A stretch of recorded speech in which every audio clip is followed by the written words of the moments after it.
পৃথিবীতে কিছু কিছু জিনিসের কোনো বিকল্প হয় না। এই যেমন ধরুন, আপনি বেকার থাকাকালীন আপনার যে বন্ধুটি নিজের পকেটের সীমিত টাকার মধ্যে থেকেও আপনার শূন্য পকেটের অবস্থা বুঝে চায়ের বিলটা দিয়ে দিত। আপনার যে প্রেমিক কিংবা প্রেমিকাটি আপনার দারিদ্র্য বা অসহায়ত্ব সম্পর্কে জানার পরেও আপনার সাথে থেকে গিয়েছিল, তার কোনো বিকল্প হয় না।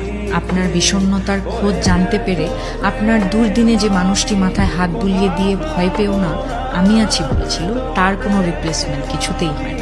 একদিন আপনার অনেক কিছু হবে, অনেক বন্ধু বান্ধব আত্মীয় স্বজন আপনার সামনে পিছনে ঘোরাঘুরি করবে। আপনার কিছু লাগবে কিনা তা জানার জন্য এক পায়ে খাড়া হয়ে থাকবে অনেকে। এরা আসলে আপনার আপন কেউ না, এরা আপনার সুসময়ের ঘ্রাণে কেনা কিছু মাছি। তারাই আপনার কাছের মানুষ, যারা কোনো স্বার্থ ছাড়াই কখনো ছাদ হয়ে আপনার মাথার উপরে, কখনো বা মাটি হয়ে আপনার পায়ের নিচে থেকে আপনাকে সাপোর্ট দিয়েছিল। তারা সেই সব দিনগুলোতে আপনাকে বেঁচে থাকার সাহস জুগিয়েছিল যখন আপনার পাশে কেউ ছিল। যদি আপনার জীবনে এমন কোনো দিন আসে যেদিন আপনি ডুবতে বসেছেন, সেদিন কিন্তু সবগুলো বসন্তের কোকিল আপনাকে ফেলে পালাবে। তাই আপনার শূন্য পকেটের সময়ের বন্ধুদের হারিয়ে ফেলা মানে আপনার অস্তিত্ব হারিয়ে যাওয়া।